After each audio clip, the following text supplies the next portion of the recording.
Okay, so this is a little video I'm doing on Bogie Design and how you can have a look how I design with bogies myself.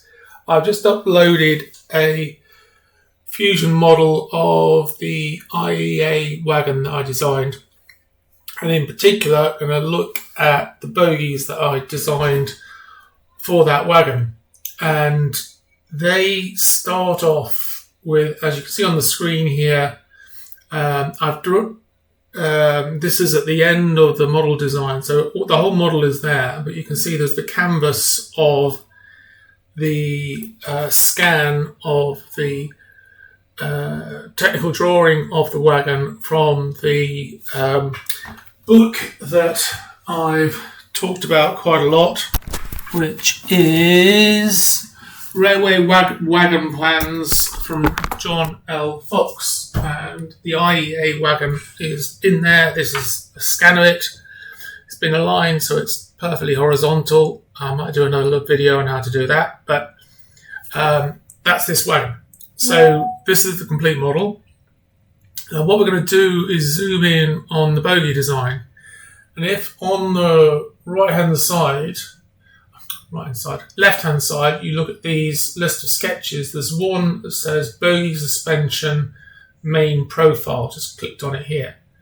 If I click on that, you can see on the timeline along the bottom that where I kind of move the mouse around, you can see that one of the sketch steps is now highlighted in blue, and that corresponds to the sketch I've just clicked on. So it's an easy way to find out where that particular sketch is.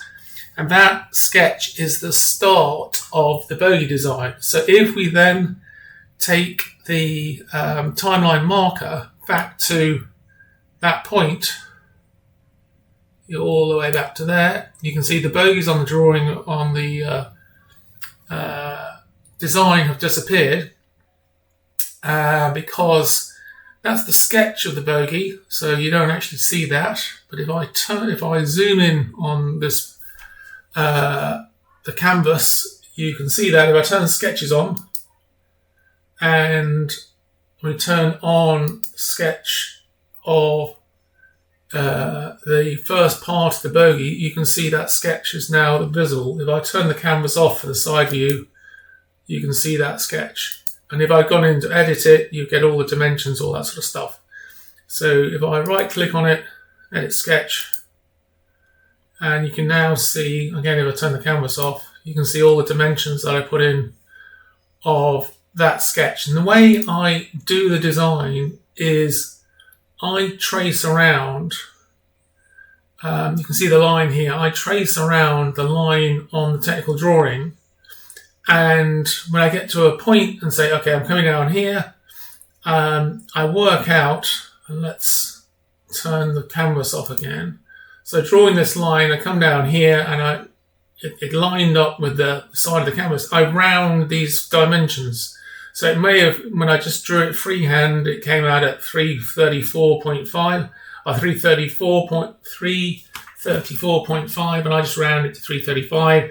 The angle may have come out at 118.6 degrees, and I just make it 120 degrees and just adjust those so they're round figures, because the technical drawer who drew this in the first place for the real bogie design will have used quite regular degrees, round degree figures to make the design. So that's what I've done, because this drawing is at 1:1.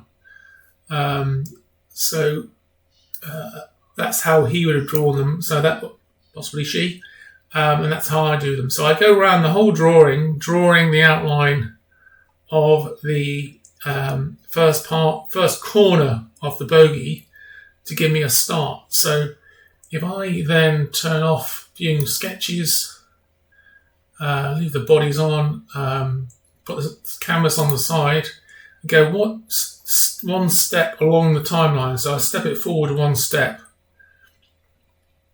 Come on. Oh, right, okay. I was still editing the sketch, so I'll unwind that. Come on, unwind, finish sketch. There we go. Right, so we step one along on the timeline, and you can now see, if I turn the sketch off again, you can now see the extruded corner of the bogie. And one important thing about that extrusion is that I measure from here to the center line, and that's always, no matter what bogie I design, that figure is the same, or that to the opposite side, that figure is the same, and I can't remember what it is off the top of my head because it's been a while since I made one of these, but that is important between those two because the thing I can't change is the size of the wheels that we use, so that either the Tillich wheels or the new ones from Muller, they both will fit if the gap between the either inside edge of the bogies is a certain figure. And further, when later in this design, where I come to put in an insert for the point of the wheel, of the spindle, then that's also always exactly the same dimensions, no matter what bogie I design. So it ensures that the wheels run freely and don't catch and all that sort of stuff. So that's very important.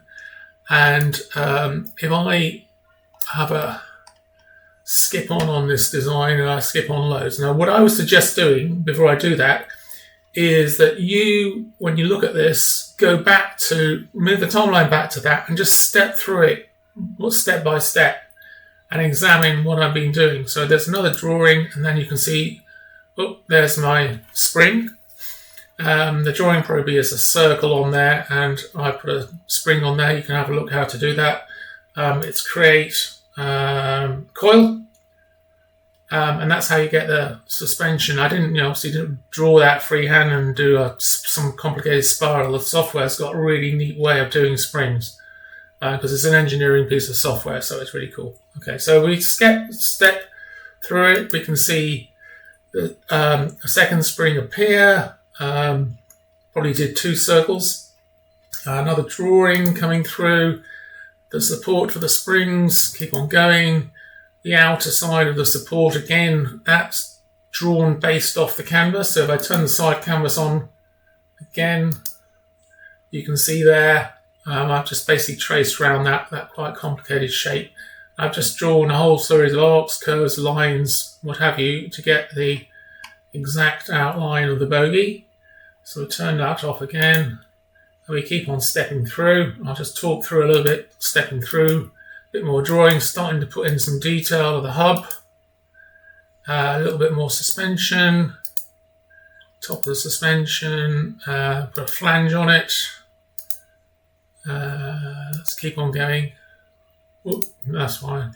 Put some drawing and extruded some holes through where there's some holes all the way through the bogie.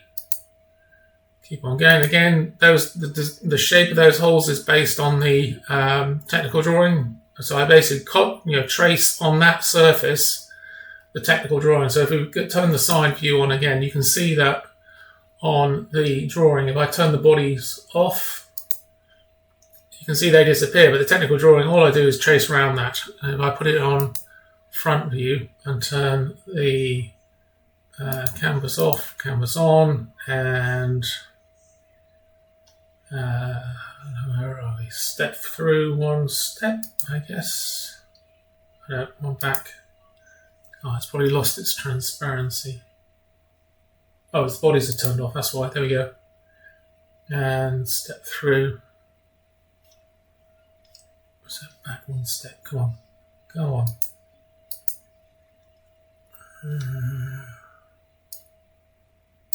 Oh, it looks like I drew them earlier. Let's go back. Oh, there we go. So that's where I drew them. So we go here, edit sketch. So you can see the sketch I drew. That one I drew as a whole series of splines to get that shape, or maybe even very short straight lines joined together. Probably splines. And then the rest are just measured drawings. So undo. Looking at that, we can step through further. What are we getting on to now? hub hole. Oh, right, okay. Now we go flip onto the other side. You can see here, I step back a bit, where I've now on the inside, turn the canvas off. This is putting in, I try and center this and also line this up with the center of the hub on the outside. So we get maximum depth on the hole that we put in. And we'll just step through it. There we go. For the center of the spindle. And that's how, that obviously is not how it looks in real life. There's bearings and all sorts of stuff in there. But in the model, and particularly because you can't see it on the inside, that's just where almost all models are designed that way. Quite a few will have a slot going top to bottom, so that the point of the spindle, you can kind of slide it down there and it just pops into that hole. Makes it easier to get the wheels on. Quite a few models, either mine or professional ones, have that. And it just makes it easy. Otherwise, you're bending the outside of the bogie quite a bit, and quite often they can snap. Particularly less of an issue with PLA, but with resin, they're very easy. They're quite brittle, so they can snap. And a lot of professional models are made out of resin, so that's why they have that slot, so it's easier to get the spindle in. Right, okay, we kind of step further forward. Right, what are we doing? Oh, we're putting some planes in by the looks of it, yeah. And that's working out where the middle of the bogie is going to be, and we'll probably do some mirroring now, so let's see how that looks. Yeah, there we go. So I drew one side, and I put a plane down there, and I just mirrored it across the other side using that plane. And probably what we'll find now, I haven't looked at this at all, prepped this, but we'll probably find I'll mirror it to the other side. Let's have a look. So either that or I'll put the tongue in across the middle, but we'll see. Step through, yeah, there we go, mirrored it across to the other side. So you can see the two sides. I've only drawn a quarter and extruded a quarter. The other half of that side I mirrored across, and then once those two are done, I mirrored the whole lot across to the other side of here. And you mirror by selecting a body, then select a plane, and I put the plane through the middle of the wagon. And it just mirrors it across. Dead easy to do. And the nice thing about that, if you change anything of that model in an earlier stage, you go back and think, oh, that's not quite right, or something like that, then it automatically then flips to all four. You don't have to draw anything again. You just make alterations to that first quarter, and it kind of flips all the way through. So now we're probably starting to put the tongue in, join the two together. Yeah, there we go. That's my cat, and then we'll put in the hole for the bolt to go through, and that fits into, you can see there on the chassis, there's an equal shaped element. This one's going to have a clearance hole. The one on the chassis won't be a clearance hole. It'll be smaller than the thread of the bolt, so that the bolt is an M2.5 clearance hole here. So I think on plastic, when it gets scaled down, I think it's about 2.7 hole, because the plastic tends to spread a little bit. So if you made it 2.5, it wouldn't be a clearance hole when you actually came to print it. Okay, so that's the reason why I do that. Let's go skipping through.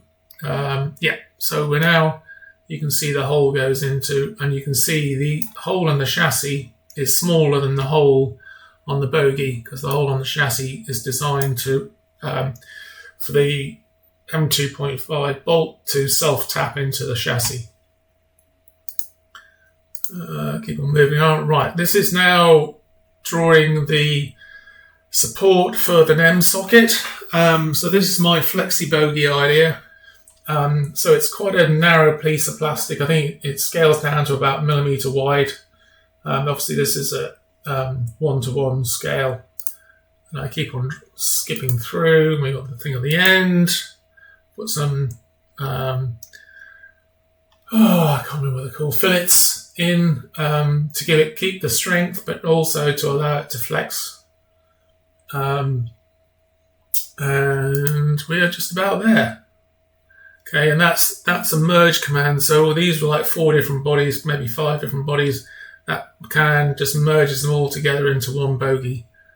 And we've probably got then, I'm guessing, another mirror. We're going to mirror the whole bogie to the other end of the wagon by mirroring against the center line of the wagon. So let's have a look, see if that happens. Ba-bam! There we go. And that's how I did it. So what I strongly suggest is looking at how I built the bogie up and going, as I've just sort of talked through, going step by step through the process, and have a look for yourself. Any questions, obviously, give us a shout afterwards. Okay, cool.